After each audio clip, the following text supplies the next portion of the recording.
আসসালামু আলাইকুম ওয়া রাহমাতুল্লাহ। প্রিয় কোরআন প্রেমিক বন্ধুরা কেমন আছেন সবাই? আশা করি সবাই ভালো আছেন। তো ভাইয়ারা, আজকে ক্লাসটা খুবই গুরুত্বপূর্ণ হতে যাচ্ছে, কারণ আজকে আমরা তানবিনের ব্যবহার শিখব। গত ক্লাসে আমরা তানবিন নিয়ে কিছু আলোচনা করছিলাম। তো আজকে আমরা প্রত্যেকটা হরফের সাথে তানবিন মিলায় মিলায় পড়ব ইনশাআল্লাহ। তো ক্লাসটাকেও মিস করিয়েন না, প্রথম থেকে শেষ পর্যন্ত দেখুন। আশা করি অনেক কিছু অল্প সময় আপনি জানতে পারবেন ইনশাআল্লাহ। তো প্রিয় দর্শক দেখুন, আমরা শিখেছিলাম যে তানবিন মূলত তিন প্রকার হয়ে থাকে। প্রথমত জবর দিয়ে, এরপর জের দিয়ে, সর্বশেষ পেশ দিয়ে। জবর দিয়ে কিভাবে, মানে আমরা জানি যখন একটা উপরে কোনো হরফের উপরে একটা করে দাগ আসে, এখানে দেখুন আলিফের উপরে দুইটা দাগ আছে, তো একটা করে যখন দাগ আসে তখন ওইটাকে জবর বলা হয়, এক জবর।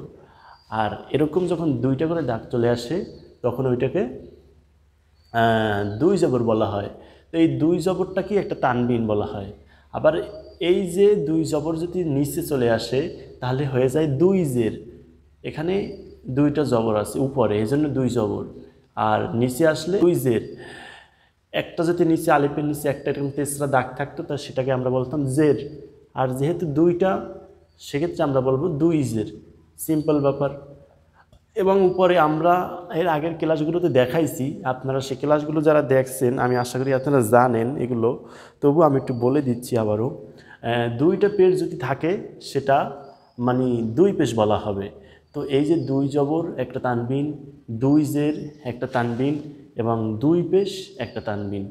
আমি আশা করি আপনাদের মনে আছে এগুলো, আর দেখাইতে হবে না, তবু আমি এখানে ছোট্ট করে একটু লিখে দিই যে দেখুন, এটা সাপোজ আমাদের একটা হরফ, এর উপরে যখন এরকম দুইটা তেসরা দাগ চলে আসবে সেখানে এটা দুই জবর বলা হবে। আর দুই জবর একটা তানবিন, এবং এটা একটা হরফ ভাবেন, নিচে যখন এরকম দুইটা টান চলে আসবে তখন এটা দুই জের বলা হবে। দুই জের বললে এটাও একটা তানবিন। এরপরে যখন এরকম একটা পেশ আছে, এখানে শুধু পেশ বলবো, আর পেশকে আমরা বলবো হরকত, এবং এখানে আর একটা পেশ আসলে সেটাকে দুই পেশ বলা হয়। আর এই দুই পেশ হলো একটা তানবিন। ওকে, আশা করি আপনাদের মনে আছে এগুলো। আমি নুন মুছে দিলাম, আপনাদেরকে এখানে একটু বুঝাচ্ছি আমি।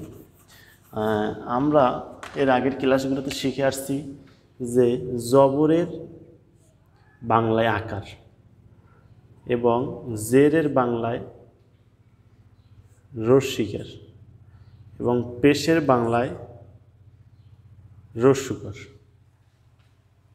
এক জবর, এক জের, এক পেশ, এটা মিললে এটাকে কি বলে? হরকত বলে। ক ত হরকত বলে। এক জবর, এক জের, এক পেশ হরকত বলে। এগুলো আমরা পড়ে আসছি। তো এখন তানবিন যদি আসে, সেটা হোক জবরের তানবিন, দেখুন সাথে সাথে আরেকটা আমরা বাড়তি করে দিলেও হয়। এটা আপনারা অনেকে বলতে পারেন যে আসলে পেজটা আমি উল্টো করে কেন দিচ্ছি, পেজটা এভাবেও তো দেওয়া যাইতে পারে, তাই না? কিন্তু একটার উপরে একটা দিলে এটা ভালো দেখা যায় না, বা কোরআনে আপনি এরকম দেখতে পাবেন না। এটা সুন্দর দেখানোর জন্য এই ফাঁকটায় আর একটা রাউন্ড এরকম দিয়ে দেয়, মানে একটা থাকে এরকম, একটা থাকে এরকম। দুই পেজ যখন আসে তখন এইটা এরকম করে দেয়। এটা কিন্তু এভাবে দিলেও হতো বা হবে। দুই পেশ এরকম দুই জবর দিচ্ছি, দুই যে সেম দুই পেশ, কিন্তু আমরা উপরের পেজটা একটু ঘুরাই দিচ্ছি। আশা করি আপনারা বুঝতে পারছেন। এবং জবরের উপরে আর একটা জবর দিয়ে দিলাম, তখন এই দুই জবর হয়ে গেল, আর এটা হয়ে গেল একটা কি? তানবিন। তানবিন। জের যখন আরেকটা বাড়ায় দিলাম তখন এটাও হয়ে গেল তানবিন। তো যখন আরেকটা পেশ দিয়ে দিলাম এর উপরে তখন এটা হয়ে গেল তানবিন। তো তানবিন মোট তিনটা, আমি বারবার বলতেছি, একটা দুই জবর, একটা দুই জের, একটা দুই পেশ। এই তিনোটাই তানবিন। ও একটা তানবিন, ও একটা তানবিন, ও একটা তানবিন। তো আপনাদের মনে যেটা রাখতে হবে প্রিয় দর্শক, আমি একটু মুছে দিচ্ছি, আবার এগুলো লিখবো না, সমস্যা নেই। তো আপনাদের যেটা মনে রাখতে হবে সেটা হলো তানবিন যদি আসে তাহলে আপনাদের নুন মিলাইতে হবে গোপনে। এটা প্রকাশ থাকবে না, নুনটা আপনার ওখানে দেওয়া থাকবে না, কিন্তু আপনার ধরে নিতে হবে। এই নুনটা আপনার ধরে পড়তে হবে তানবিন আসলে, যেটা হয়তো এখন আপনারা ক্লিয়ার হন নাই। আমি যখন একটু লেখে বুঝাবো তখন আপনারা বুঝবেন, ধৈর্য ধরে দেখতে থাকেন, ইনশাল্লাহ বুঝতে পারবেন। তো এই নুনটা কিভাবে মিলাবো? আমরা জানি যে নুনের একক, যে আগের ক্লাসগুলো যারা দেখছেন তারা অবশ্যই জানেন যে একক কি। আরবি হরফ লিখতে প্রথম যে অক্ষরটা লাগে বা আসে সেটাই হলো একক। যেমন আমরা যদি বা বাংলায় লিখি তাহলে বয়াকারে বা, প্রথম এই যে বটা আসছে এটাই হলো বায়ের একক। তা যদি আমরা লিখতে যাই তাহলে প্রথম আসে ত, এরপর আকার আসে, এই তটাই হলো তায়ের একক। সা যদি আমরা লিখতে যাই তখন সার ছয়াকার সা, তো এই সায়ের একক স। যদিও 3টা অক্ষরের বা 4টা অক্ষরের একটু ডিফারেন্স আছে, সেগুলো আমি আপনাদের বুঝাই দিয়েছি। যেমন আলিফ এবং ওয়াও, ইয়া, হামজা, এই 4টা অক্ষরের ক্ষেত্রে একটু ভিন্ন, সেটা আপনারা অলরেডি বুঝতে পারছেন আশা করি। তো আমি যে কথাটা এখানে বলছি যে নুন, আপনাদের তানবিন আসলে নুন মিলাইতে হবে, সেটা ওখানে থাকবে না, কিন্তু গোপনে মিলাই নিতে হবে।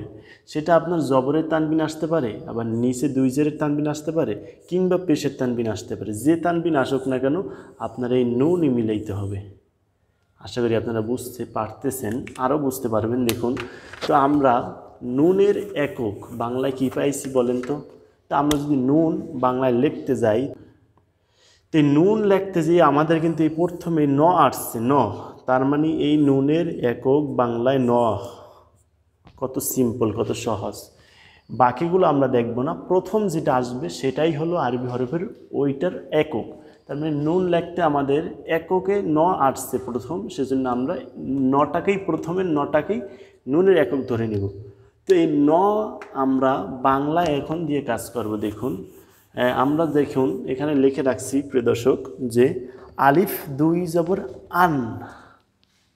খুব লক্ষ্য করতে হবে, এখানে খুবই খেয়াল করতে হবে। আলিফ 2 জবর আন। দেখুন, আলিফ জবর আমরা শিখে আসছি এর আগে যে আলিফ জবর হয় কি প্রিয় দর্শক? এই আলিফ জবর হয় আ, রাইট? আমরা শিখে আসছি, আপনারা অলরেডি শিখেছেন, দেখেছেন। তো যখন একটা জবর থাকে তখন আলিফ জবর আ হয়ে যায়। যখনই আর একটা জবর দিয়ে যাব তখন এটা হয়ে গেল তানবিন। আর এক জবর যখন ছিল তখন এটা ছিল হরকত। প্রিয় দর্শক, ভালো করে মনে রাখতে হবে, এক জবর এক জের এক পেশকে হরকত বলে, 2 জবর 2 জের 2 পেশকে তানবিন বলে। এটা আপনাদের ভালো করে মাথার ভিতরে গেঁথে রাখতে হবে, এটা যেন আপনারা ভুলে না যান। তো আমরা এর আগে যখন একটা জবর দিছিলাম আলিফের উপর, তখন আমরা আলিফ জবর আ পড়ছিলাম, রাইট? তো এখন যখন 2টা জবর দিয়ে দিব তখন এটা আলিফ জবর আ পড়া যাবে, বা আলিফ জবর আ আছে, তখন এটা তানবিন হয়ে গেছে। তো এখন আমরা এতক্ষণ কি বললাম যে তানবিন আসলে গোপনে নুন মিলিয়ে পড়তে হবে। তার মানে এখন আপনি এই সরোয়াল লাগে একটা ন ধরবেন। কে ধরলেন? এই যে তানবিন আসার কারণে, তানবিন আসার কারণে আপনার এই নটা যোগ করতে হবে। তাহলে আলিফ 2 জবর আন, আলিফ 2 জবর আন, আলিফ 2 জবর আন। প্রিয় দর্শক, আশা করি অনেকটাই বুঝতে পারছেন, আরও বুঝতে পারবেন, আপনি দেখতে থাকুন। এরপরে দেখুন বা 2 জবর বান। আচ্ছা প্রিয় দর্শক, আমি এবার বাটা একটু লিখতেছি। দেখুন, আমরা বায়ের একক শিখে আসছিলাম ব, রাইট? আচ্ছা, আমি এই সাইডে লিখি যেহেতু ন যোগ করতে হবে। ব শিখে আসছিলাম। এখন আমরা শুধু বা যখন থাকবে ওর জন্য আমরা ব নিব, কারণ বায়ের একক ব, বাটাকে বাংলা করলে ব হয়। তো আমরা যদি এর উপরে জবর দেই একটা, তো আমরা জানি জবরের জন্য আমরা আকার শিখে আসছি, যেন জবরের বাংলায় হয় আকার। তাইলে আমরা যেহেতু বায়ের উপরে জবর দিচ্ছি, এখানে আকার নিব। বায়ের জন্য ব, জবরের জন্য আকার। তাহলে কি হলো? বা জবর বা, বা জবর বা, বয়াকারে বা, বা জবর বা, একই সাউন্ড। তো এখন যখন আমরা আর একটা জবর দিয়ে দেব তখন এটা হয়ে গেল তানবিন। আর এর আগে একটা জবর অবস্থায় ছিল হরকত, আর এখন হয়ে গেল তানবিন। তো এই তানবিনের জন্য আমরা কি নিব এখন বলেন তো প্রিয় দর্শক? আমি আশা করি আপনারা সবাই বলতে পারছেন যে নুন নিব। এই যে দেখুন, বার সাথে আমরা নুন যোগ করে দিলাম, তাহলে বা 2 জবর বান, বা 2 জবর বান। সেমভাবে দেখুন আমি এখানে লিখে রাখছি, আমি এখানে সবগুলোই লিখে রাখছি। আপনাদেরকে আমি এখন একটু পড়ে দেখাচ্ছি, এভাবেই হবে সবগুলো। তা দুই জবর তান, তার জন্য ত, একটা জবরের জন্য আকার, এরপর যখন আরেকটা জবর এসে পড়লো হয়ে গেল তানবিন, আর এই তানবিনের জন্য আমরা নিলাম ন, তো তয়াকার ন তান। আমি এটা আপনাদেরকে একটু ভেঙে যদি আরও বুঝাই দেই, আমি আশা করি আর বুঝাতে হবে না, আপনারা অলরেডি বুঝে গেছেন। দেখুন তা, তায়ের জন্য বাংলায় আমরা ত নিব, কারণ তা লিখতে হলে বাংলায় প্রথম ত আসে, আর এই প্রথম অক্ষরটাই হয় একক। আশা করি আপনারা বুঝতেছেন, আমি বারবার বলতেছি যাতে আপনারা ভালো করে বুঝেন। তো ত নিলাম তায়ের জন্য, প্রিয় দর্শক খেয়াল করুন। এখন আমরা জবর দিব, এটা হরকত, এই জবরটার নাম কি? হরকত। তো এখন এটা কী হলো? এই জবরের জন্য আমরা বাংলায় তো একটা কিছু নিব, কী নিব? আকার নিব, কারণ আমরা জানি জবরের বাংলা আকার। তা হলো কি? তয় আকারে তা। এখন আমরা আরেকটা জবর দিব, তো এখন এটা দুই জবর হয়ে গেল, আর এটা এখন আর হরকত নাই, এখন এটা তানবিনে পরিণত হয়েছে। তো তানবিন আসলে আমরা এতক্ষণ কী শিখেছিলাম? নুন যোগ করতে হবে, আর এই নুনের বাংলায় আমরা ন নিব, রাইট? নুনের একক ন, তার মানে আমরা এর সাথে এখন ন যোগ করব, তাহলে হলো কি? তান। তা দুই জবর তান, তা দুই জবর তান। প্রিয় দর্শক, এত সহজ করে হয়তো বা আপনি আগে কোনো সময় পড়েন নাই, জন্য কোরআন আপনার কাছে কঠিন মনে হয়েছে, কিন্তু আমার এই সিরিজে বা এই প্লে লিস্টে আপনি অনেক সহজেই কোরআন শিখে নিতে পারবেন ইনশাল্লাহ। জাস্ট ধারাবাহিকভাবে ক্লাসগুলো আপনার দেখতে হবে ইনশাল্লাহ, এলে আপনি কোরআন পড়তে পারবেন। তো দেখুন তা দুই জবর তান, সেমভাবে ছয়ের জন্য আমরা সার জন্য আমরা স নিলাম, জবরের জন্য আকার, ছয় আকার, আর এই দুই জবর আর তানবিন হয়ে গেছে, তানবিনের জন্য আমরা নজর করছি, তাহলে হলো কি? সা দুই জবর সান, সান, বাতাস বের হবে। সা দুই জবর সান, সান। একভাবে জিম দুই জবর জান, শক্ত করে জিব্বার মধ্যখান, জিম দুই জবর জান, সেম এভাবেই কিন্তু এটা হয়েছে। হা দুই জবর হান হবে, এখানে হান আছে, কিন্তু এই হাটা বাংলায় লেখা যাবে না, হা এরকম করে বাংলায় কোনো শব্দ নাই, এই জন্যই হয় নিতে হয় আমাদের বাধ্যতামূলক, বাধ্য হয়ে। তো আমরা এই হয়ের উচ্চারণ সরাসরি করব না, আমরা এখানে হা এরকম উচ্চারণ চাপ দিয়ে করব। তাহলে হা দুই জবর হান, হা দুই জবর হান। নুন শেষে যোগ হয়েছে, সেটা আমরা বাংলা করছি, এই জন্য ন দিছি নুনের পরিবর্তে, ওকে। তারপর খ দুই জবর খান হওয়ার কথা ছিল, কারণ খয়ের জন্য আমরা বাংলায় খ নিব, আর জবরের জন্য আমরা আকার নিব, এটাই তো আমাদের নিয়ম ছিল। এটা আমি রাউন্ড দিয়ে বা এটা মার্ক করে রাখছি এই কারণে, এখানে বোঝার আছে। দেখুন খয়ের জন্য আমরা জানি কি? বাংলায় খ নিতে হবে, এই সিম্পল ব্যাপার, আমরা সবগুলো যেভাবে করছি এটাও সেভাবে খ নিলাম। এখন এই জবরের জন্য আমরা আকার নিব, দুই জবরের জন্য আমরা ন নিব, মানে তানবিন আসছে এই জন্য ন যোগ করলাম, তাহলে খ দুই জবর খান হওয়ার কথা ছিল, কিন্তু এখানে আমরা খান বলতে পারবো না, এখানে বলতে হবে খন। আকারটা সাইলেন্ট রাখতে হবে, যদি এখানে আকারটা দেন আপনি, আকারের উচ্চারণটা করা যাবে না, এটা সাইলেন্ট রাখতে হবে। কারণটা কি প্রিয় দর্শক? আমি কিন্তু আপনাদেরকে বলেছি যে ইস্তেলার হরফ আছে 8টি, যে ক্ষেত্রে আকারটা সাইলেন্ট থাকে। আপনারা আগের ভিডিওগুলো যারা দেখছেন তারা অবশ্যই জানেন ইস্তেলার মানে কি বা আকারটা কেন সাইলেন্ট থাকবে। আমি কিন্তু বিস্তারিতভাবে বুঝাইছি আপনাদেরকে যে 8টি, দেখুন গুণে দেখুন 1 2 3 4 5 6 7 8, এই 8টা আকার সাইলেন্ট থাকবে। যদি আকার সাইলেন্ট না করেন তাহলে মারাত্মক ভুল হয়ে যাবে। এইগুলোর মতো যদি আপনি এখানে ওই 8টার ক্ষেত্রে আকার ব্যবহার করেন তাহলে কিন্তু সম্পূর্ণ বিপরীত বিকৃত অর্থ হবে বা বিকৃতি শব্দ উচ্চারণ হবে। তো সেক্ষেত্রে এই আকারের উচ্চারণ সাইলেন্ট রাখতে হবে। এই 8টা হরফের ক্ষেত্রে আমি মার্ক করে রেখেছি খ, র, সদ, দদ, তোয়া, জোয়া, গইন, কফ। এই ক্ষেত্রে 8টার ক্ষেত্রে আকার সাইলেন্ট থাকবে। প্রিয় দর্শক আশা করি বুঝতে পারছেন। তাহলে আমরা ওখানে খ দুই জবর খান না বলে আমরা কি বলবো? খন। খ না খন বলবো, মাঝের আকার সাইলেন্ট থাকবে। খ না খন, আমরা ডাইরেক্ট এই দুইটাই উচ্চারণ করব। খ দুই জবর খন, খ দুই জবর খন। তারপর দাল দুই জবর দান, এখানে কিন্তু আকার সাইলেন্ট না, আকারে উচ্চারণ হয়েছে।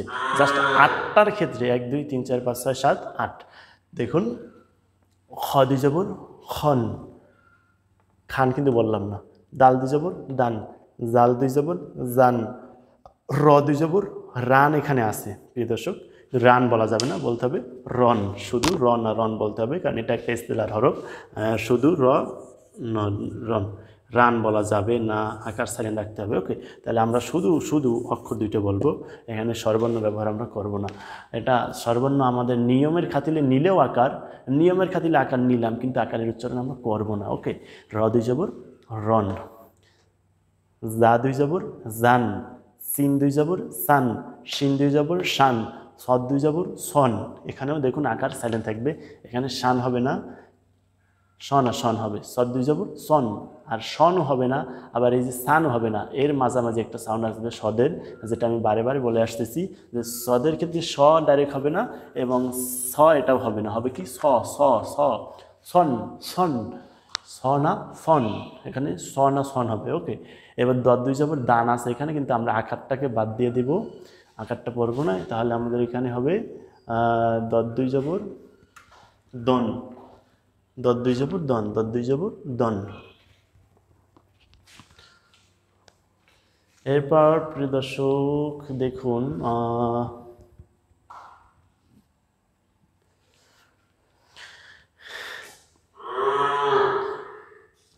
তোয়া দুই জবর, এখানে টান আছে কিন্তু আমরা টান বলবো না, বলবো তন, তন, এখানেও এটা ইস্তেলার হরফ, আকার বাদ হয়ে যাবে, আকারটাকে আপনি সাইলেন্ট রাখবেন, ত ন তন, তয় ভ না তন, ত দুই জবর তন, জ দুই জবর জন, এখানে ইস্তেলার হরফ, আকার সাইলেন্ট রাখতে হবে, জয় ভয় ন জন, আইন দুই জবর আন, চাপ দিয়ে বলতে হবে আন, গইন একটা ইস্তেলার হরফ, গইন দুই জবর গন, গান বলা যাবে না, এটা গন হবে, গন না গন। ওকে, কারণ ইস্তেলার হরফ, আর এই ইস্তেলার হরফ আটটি ভালো করে আপনারা একটু দেখে রাখেন।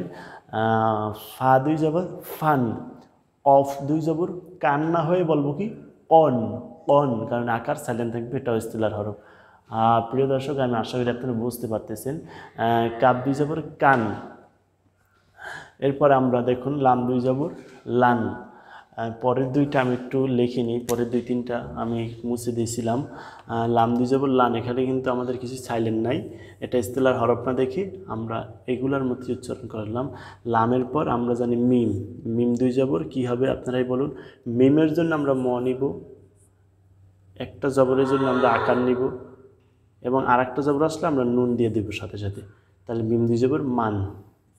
তারপর নুন, দেখুন নুন সরাসরি নিজেই আসছে, তো নুন দুই জবর কী হবে, নুনের জন্য আমরা প্রথম দেখুন, আমরা প্রথম থেকে নেই, নুনের জন্য আমরা ন নিব এবং আমরা একটা জবরের জন্য আকার নিব, আর একটা জবরের জন্য আমরা আবার একটা নুন নিব, তাই নুন দুই জবর নান, নুন দুই জবর নান, লাম মিম নুন। এরপর দেখুন অ দুই জবর, ওয়ার জন্য আমরা জানি ওয়া, ওয়ার উচ্চারণ হবে, ওয়ার একক আমরা জানতাম এইটা, এখন জবর আসছে একটা, জন্য আকার নিব ওয়া, ও জবর ওয়া, আর একটা জবর আসছে, এখন আমরা নুন নিব, তাহলে ওয়াও দুই জবর ওয়ান, ওয়াও দুই জবর ওয়ান। প্রিয় দর্শক, আমি আশা করি আপনারা বুঝতে পারছেন। বাকি তিনটা হরফ এখানে জায়গা নাই দেখে আমি নিচে লিখে রাখছি, আপনাদেরকে আমি দেখাচ্ছি। প্রিয় দর্শক দেখুন, এখানে আমি লিখেছি হান, হা দুই জবর হান, এখানে এই যে হাটা ছিল দেখুন, এই হাটের জন্য আমরা হ নিছিলাম এবং তানবিনের জন্য ন নিছিলাম, তো এই হার ক্ষেত্রে আমরা হ নিলাম, তো এখানে যেরকম হান আছে সেরকম এই হার উচ্চারণটা হবে, হয় আকার ন হান, কিন্তু এই হার ক্ষেত্রে কি হবে, চাপ দিয়ে হবে হান, হান, সেটা আমি আগেই বলেছিলাম। তো এক্ষেত্রে এই হা আর এই হা কিন্তু কোনোদিন এক নয় উচ্চারণ, এটা হবে হান আর এটা হবে হান। এবার হামজা দুই জবর আন, আলিফ আর হামজা একেবারে সেম, আমরা আলিফ দুই জবর আন পড়ছিলাম এবং হামজা দুই জবর আন, এখানে কোনো পার্থক্য নাই। এরপরে ইয়া দুই জবর ইয়ান, ইয়ান কিভাবে হলো, ইয়া জবর কি হয় প্রিয় দর্শক, ইয়া হয়, দেখুন ইয়া জবর ইয়া, দুইটা জবর আসলে একটা নুন যোগ করে দিব, তো ইয়ান, ইয়া দুই জবর এই যে ইয়ান। আজকে আমরা জবর দিয়ে আলিফ থেকে ইয়া পর্যন্ত শিখলাম, যেটা ছিল হয়তো বা বলা যায় এরকম যে জবরের তানবিন, এটাকে জবরের তানবিন বলতে পারেন। আগামী পর্বে আমরা জেরের তানবিন শিখব, সেমভাবে আমরা আগামী পর্বে আলিফের নিচে 2 জের দিব, বায়ের নিচে 2 জের দিব, তায়ের নিচে 2 জের দিব। আজকের ক্লাস আমি এখানেই রাখতেছি, আর বড় করতেছি না। আগামী পর্বেতে আমরা সেটা শিখব ইনশাল্লাহ। তো প্রিয় দর্শক, কোরআন আমাদের পড়তেই হবে, কোরআন আমাদের শিখতেই হবে। কোরআন পড়া ছাড়া আমাদের কোনো উপায় নাই। এমনকি কোরআনের ভিতরে আছে যে কোরআন পড়ল না তার সমস্ত আমলনামা বরবাদ হয়ে যাবে, আল্লাহ না করুক। তো এই কোরআন শেখার জন্য অবশ্যই কিছু সময় আপনি ব্যয় করেন প্রিয় দর্শক, ইনশাআল্লাহ আপনিও কোরআন পড়তে পারবেন। ধৈর্য সহকারে ভিডিওগুলো কন্টিনিউ দেখেন, পার্ট বাই পার্ট, অবশ্যই আপনারা কোরআন পড়তে পারবেন ইনশাআল্লাহ প্রিয় দর্শক। তো আজকের ক্লাস এই পর্যন্তই। আমাদের চ্যানেলের সাথেই থাকুন, আর ফেসবুক পেজ থেকে দেখে থাকলে শেয়ার করে দেন এবং পেজটি ফলো করে রাখুন। তো ধন্যবাদ সবাইকে। আসসালামু আলাইকুম ওয়া রাহমাতুল্লাহি ওয়া বারাকাতুহু।